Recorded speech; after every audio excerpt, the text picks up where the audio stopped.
Welcome to the Apple Daily News. This podcast is created by Generative AI.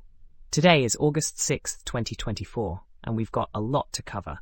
From new features in Safari to Warren Buffett's latest moves with Apple stock, we've got the latest updates on everything Apple. Links to all stories can be found in the episode notes. Apple has introduced a new feature in Safari called Distraction Control, designed to help users remove distracting elements from websites. This feature is part of the early developer betas for iOS 18, iPadOS 18, and macOS Sequoia, which are being rolled out this week. Users can access distraction control through the page menu in the Smart Search field, allowing them to select and hide specific items on a web page.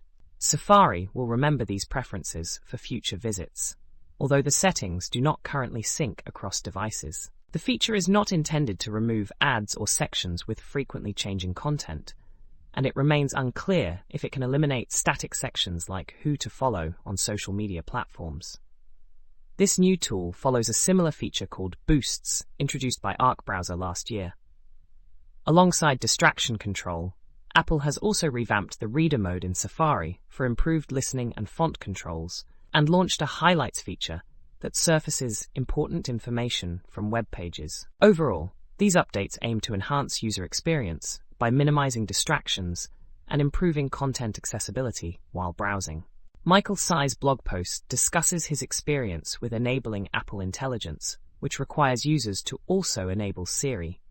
Tsai expresses frustration with this requirement, as he finds Siri unhelpful on his Macs and prefers to limit its use to his iPhone. He encountered issues with the Mac's microphone during the training process for Siri, which failed multiple times before allowing him to proceed. Additionally, he was compelled to enable the sharing of audio recordings with Apple, as the interface did not allow him to continue without selecting this option. Tsai points out that while the settings suggest users can change privacy options later, the specific controls for managing audio storage are not easily accessible. He notes that the relevant privacy setting is buried within multiple layers of the System Settings menu, making it difficult for users to find and adjust. The blog post highlights broader concerns about privacy and user control over data sharing with Apple, referencing previous discussions on similar topics.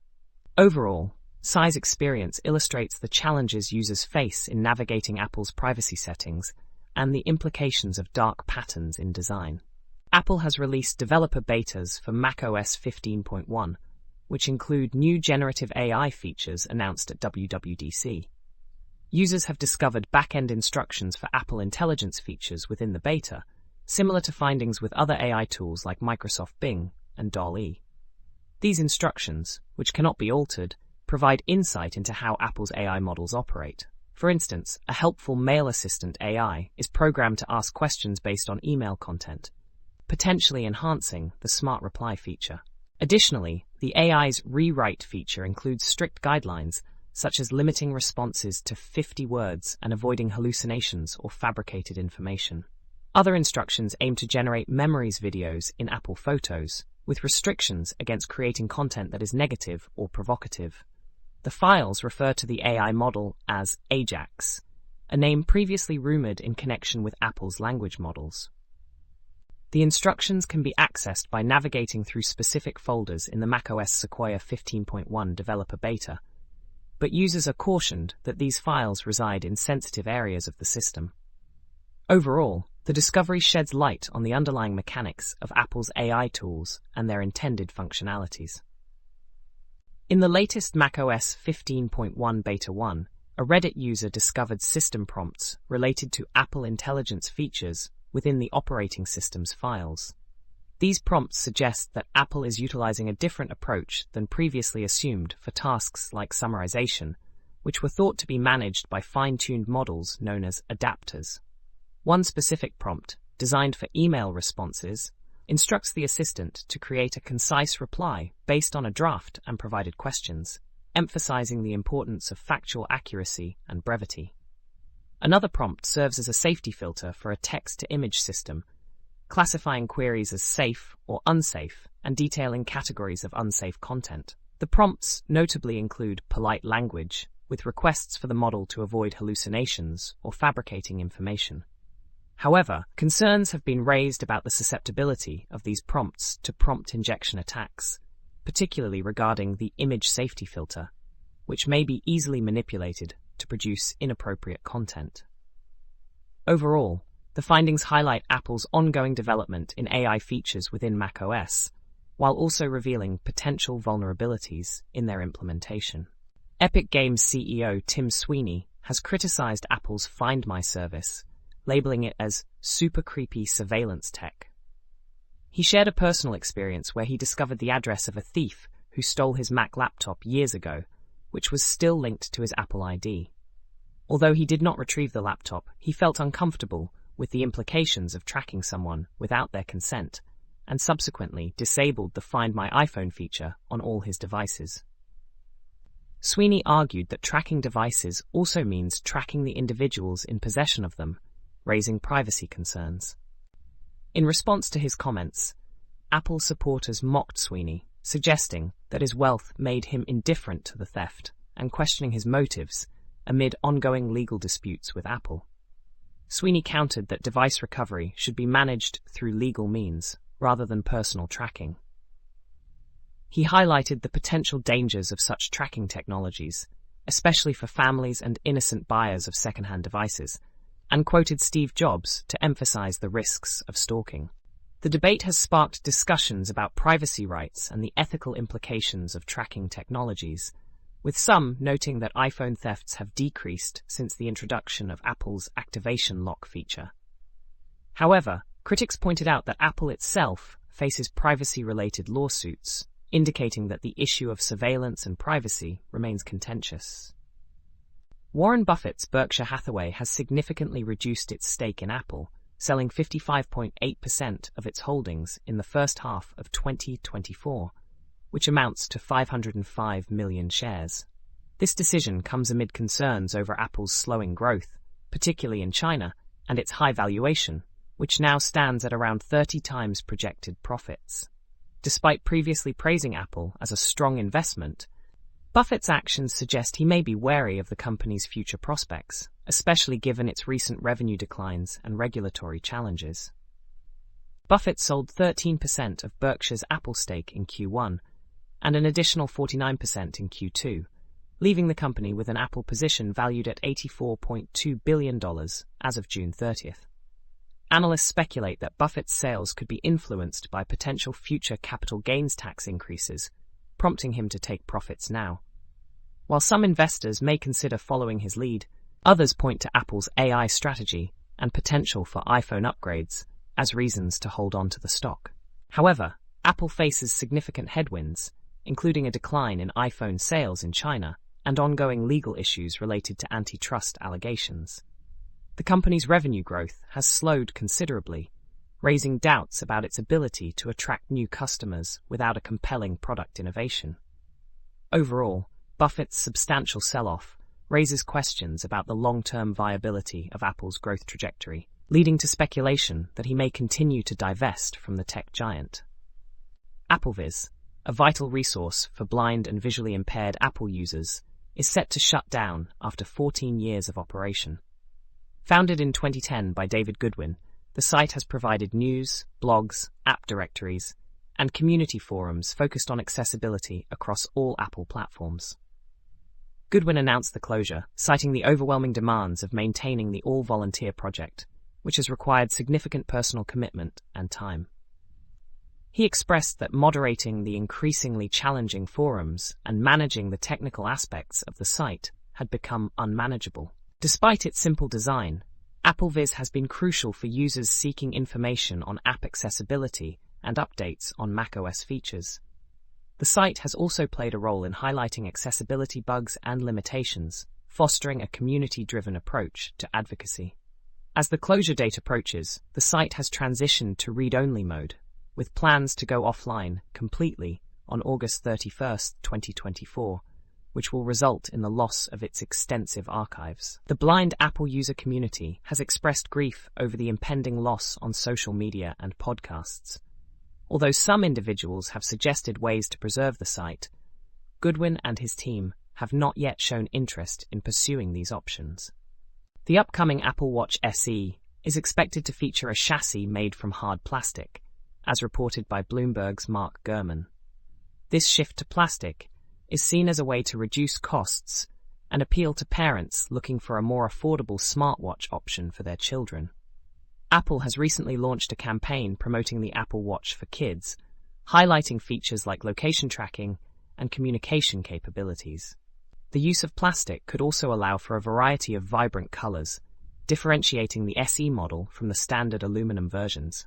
Currently, the Apple Watch SE retails for $250, and the change in materials may enable Apple to lower the price to compete with other budget-friendly smartwatches. The new model could be released as soon as this year. This move mirrors Apple's past with the iPhone 5C, which was made from plastic and offered in multiple colors. Overall, the transition to plastic is aimed at making the Apple Watch SE more accessible and appealing to a younger audience. Apple's iOS 18 introduces a new feature called distraction control, which allows users to temporarily remove annoying elements from websites, such as ads and cookie prompts. This feature, which includes a playful Thanos snap animation, aims to enhance the browsing experience by eliminating distractions that often hinder reading on mobile devices.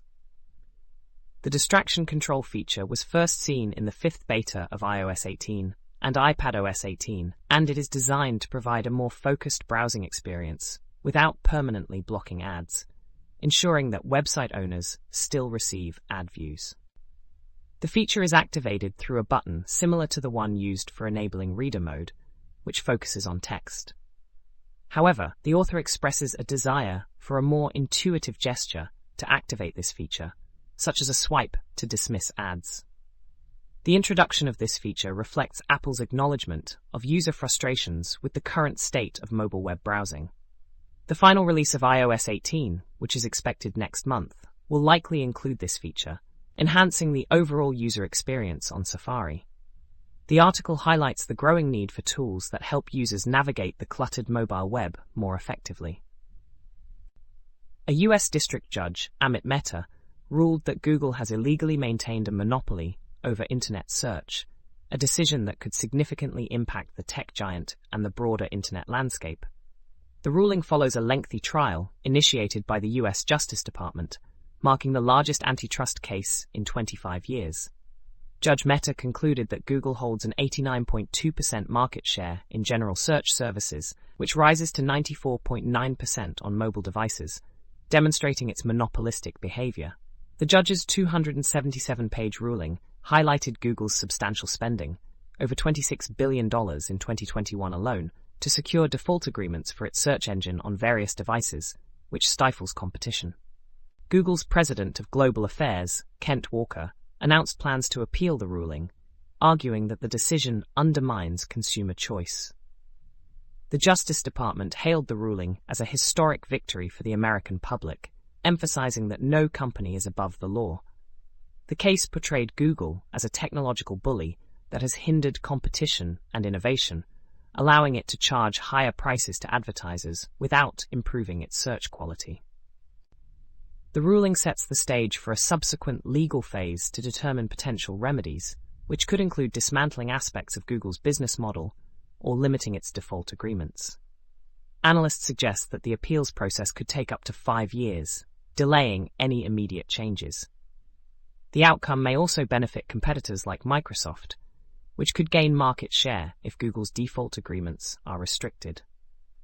Additionally, the ruling could have financial implications for Apple, which receives substantial payments from Google for search engine agreements. Overall, this decision represents a significant challenge for Google amid increasing scrutiny of big tech's market power. Apple has introduced a method to apply differential privacy, DP, in learning about the types of photos taken at iconic locations without compromising user privacy.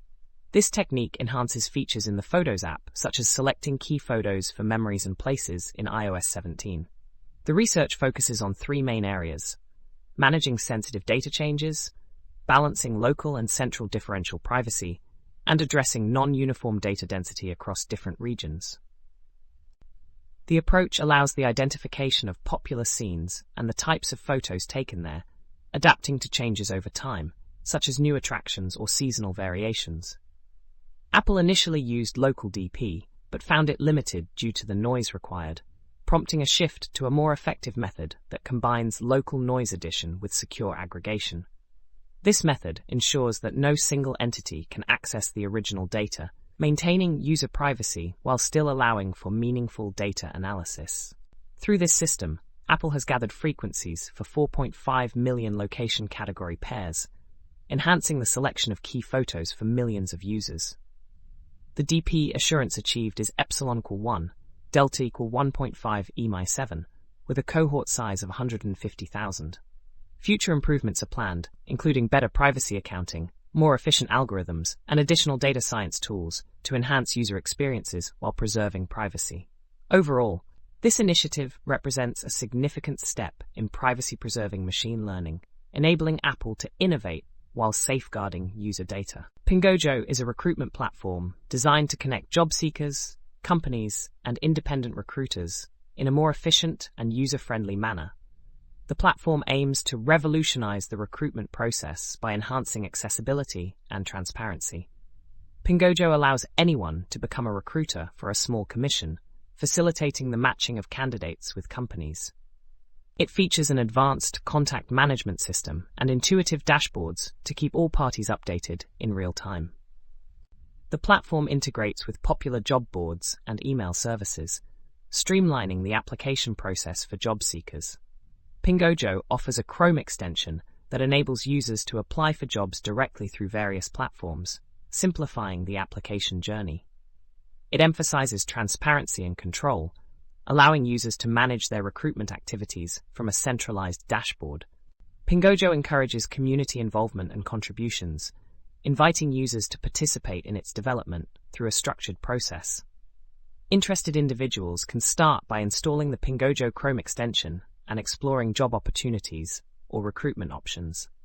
The platform also fosters a community through Discord and GitHub discussions, welcoming feedback and suggestions for improvement.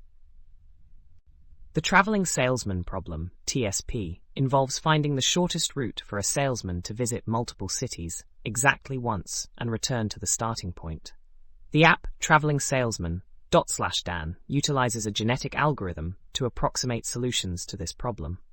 Genetic algorithms mimic natural selection by generating a population of random solutions, evaluating their effectiveness based on the total distance of the route, and breeding new solutions from the best performers. Users can customize the simulation with various parameters, including the number of cities, layout options, random or circular, population size, crossover rate, and mutation rate. These adjustments allow users to experiment with different scenarios and observe how the genetic algorithm evolves solutions. For those interested in learning more about genetic algorithms, a recommended introductory video is available. The app provides an interactive way to engage with the complexities of the TSP and the effectiveness of genetic algorithms in solving it. That's all for today's episode of the Apple Daily News. We hope you found these updates insightful and engaging. Don't forget to check the episode notes for links to all the stories we covered. Join us again tomorrow for more Apple news and updates. Have a great day.